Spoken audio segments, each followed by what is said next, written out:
Doctor صاحب اب ہم آپ سے سوال کرتے ہیں این جی او سیکٹر کے بارے میں، اس کے مستقبل کے بارے میں، اس کے کرنٹ جو سیناریو ہے اس کے بارے میں. تو آپ نے آپ نے خود بھی 16-17 سال 18 سال کام کیا، اور لیکن آپ ڈیٹیچ نہیں ہیں، بھلے آپ اکیڈمی میں لیکن کہیں نہ کہیں آپ جی بالکل کی اٹیچمنٹ بھی ہے، آپ کے کولیگز بھی ہیں، آپ آبزرو بھی کرتے ہیں، ریسرچ بھی کرتے ہیں. جو این جی او سیکٹر ہے، جو پاکستان میں بڑے عرصے سے ایک سیکٹر کے طور پہ مانا جاتا ہے، کس مقام پہ کھڑا ہے؟ اس کی اس وقت کیا پوزیشن کیا ہے؟ صحیح.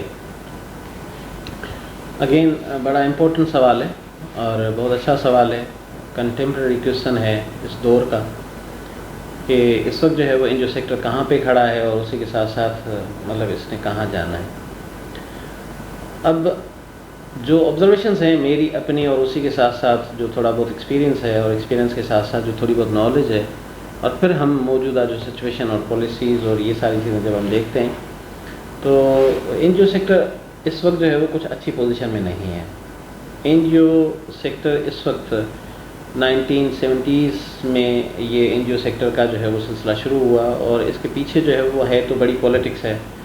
وہ پولیٹکس ہے وہ کیپٹلزم اور کمیونزم کی پولیٹکس ہے، اور اس میں پھر جو ہے وہ ایک سیکٹر کسی کام میں جو ہے وہ انگیج کرنا تھا. تو اس کے پیچھے جو ہے وہ کبھی زندگی رہی تو یا کوئی سیشن ہوا تو وہ ہم انشاءاللہ تعالیٰ اس کے اوپر بات کریں گے.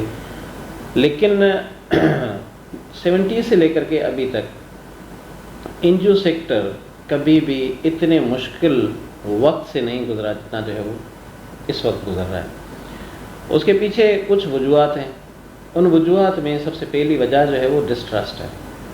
ڈسٹرسٹ جو این جی او سیکٹر ہے اس کا گورنمنٹ کے اداروں کے اوپر، اور گورنمنٹ کے اداروں کا این جی او سیکٹر کے اوپر. ڈسٹرسٹ کمیونٹیز کا این جی او سیکٹر کے اوپر، اور این جی او سیکٹر کا کمیونٹیز کے اوپر. کیونکہ جب ہم این جی اوز کی اسسمنٹ کرتے ہیں تو یہ ایک ٹرائکا ہے.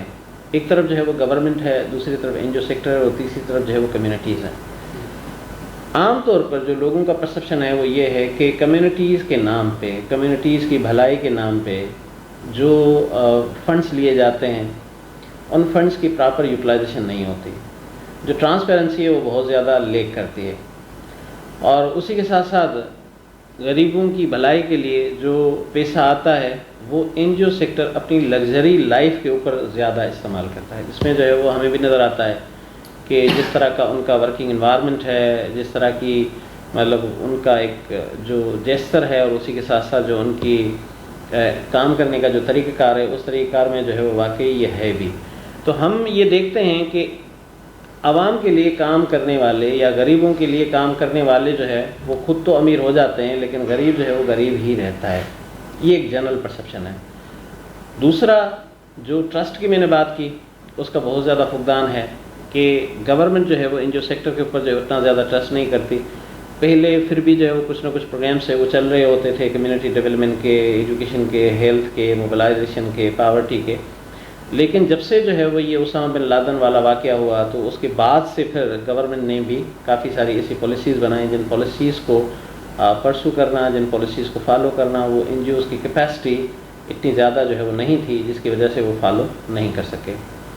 ایک تیسرا جو معاملہ ہے وہ یہ ہے کہ جو این جی اوز ہیں ہمارے پاس پاکستان میں وہ سروس بیسڈ نہیں ہے. سروس بیسڈ کا مطلب جو ہے وہ یہ ہے کہ این جی او سیکٹر میں جو کام کرنے والے لوگ ہیں ان کی نیت یہ نہیں ہے کہ ہم خدمت کریں گے. عام طور پر ہم نے جو این جی او سیکٹر میں یہ دیکھا ہے کہ ہمارا جو این جی او سیکٹر ہے وہ پروجیکٹ بیسڈ ہے، اور جب آپ پروجیکٹ بیسڈ ہو جاتے ہیں تو پھر جو ہے وہ آپ ایجنڈا بیسڈ ہو جاتے ہیں. ایجنڈا بیسڈ کا مطلب جو ہے وہ یہ ہے کہ بڑی لیول پہ جو ہے وہ کوئی ایجنڈا سیٹ ہوتا ہے، اسی ایجنڈا کے آپ جو ہے وہ حصے ہوتے ہیں. اب اگر ایجنڈا سیٹ جو ہے وہ یہ ہوا ہے کہ وومن امپاورمنٹ کے اوپر کام کرنا ہے، تو جتنے بھی پروجیکٹس بھی آتے ہیں وہ وومن امپاورمنٹ کے پروجیکٹس ہی آتے ہیں. اسی طریقے سے جو ہے وہ اگر یوتھ ڈیولپمنٹ کے اوپر آپ نے کام کرنا ہے تو پھر یوتھ ڈیولپمنٹ کی فنڈنگس آتی ہیں. ایجوکیشن کے اوپر آپ نے کام کرنا ہے تو ایجوکیشن کی فنڈنگس ہی آتی ہیں. ریپروڈکٹیو ہیلتھ کے اوپر کام کرنا ہے تو ریپروڈکٹیو ہیلتھ کی ہی فنڈنگس جو ہے وہ آتی ہیں. اب جب انٹرنیشنل ایجنڈا بن گیا، اس ایجنڈا میں آپ کی نیڈ ہو یا نہ ہو، آپ کی مجبوری ہے کہ ادارے کو آپ نے چلانا ہے، آپ کو فیولنگ کی ضرورت ہے، آپ کو فائنانسز کی ضرورت ہے. آپ کسی بھی طرح کا پروجیکٹ جو ہے وہ لیں گے اور اس کے اوپر جو ہے وہ امپلیمنٹ کریں گے. انٹرنیشنل ڈونرز نے بھی ہمارے ساتھ جو ہے وہ یہی کیا. مطلب جو سلیکٹیو نہیں ہوتی، وہ ان کا اپنا جو ویژن مشن ہے اس کے ساتھ اسٹک نہیں رہتی، بس وہ اصل فنڈنگ بیس ہوتی ہیں. جو فنڈز مل گئے تو وہی ان کا ایجنڈا بن جاتا ہے، وہی ان کا ویژن، وہی ان کا مشن. بالکل. حالانکہ ہونا تو چاہیے یہ، اور کچھ ادارے ایسے ہیں بھی، یہ نہیں کہہ سکتے 100% کہ وہ جو اپنے ویژن اور مشن کے ساتھ اسٹک ہیں اور اسی پہ فوکس رہتے ہیں. لیکن بہت سارے وہ بھی ہیں جو آپ کہہ رہے ہیں کہ وہ ویژن مشن تو جو بھی ہو، فنڈنگ جہاں سے ہے اسی کو اڈاپٹ کر لیں گے.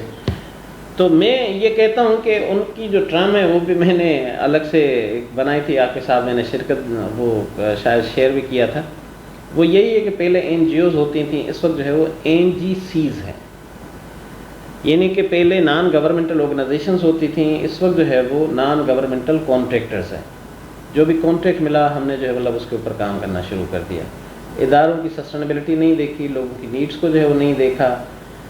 تو ایک تو معاملہ یہ ہوا کہ جیسے جیسے فنڈنگ جو ہے وہ ختم ہوئی تو NGO سیکٹر خود بخود جو ہے وہ شرنک کرتا وہ جو پروجیکٹ بیسڈ NGOز تھیں تقریباً جو ہے وہ ان کے دروازے بند ہو چکے ہیں، یا پھر وہ جہاں پر کام کر رہی تھیں برائے نام انہوں نے صرف اور صرف آئیڈینٹی کے طور پہ اپنے ساتھ رکھا ہوا ہے، باقی ان کے پاس اپنے ریسورسز نہیں ہے کہ وہ ان NGOز کو جو ہے وہ چلا سکیں.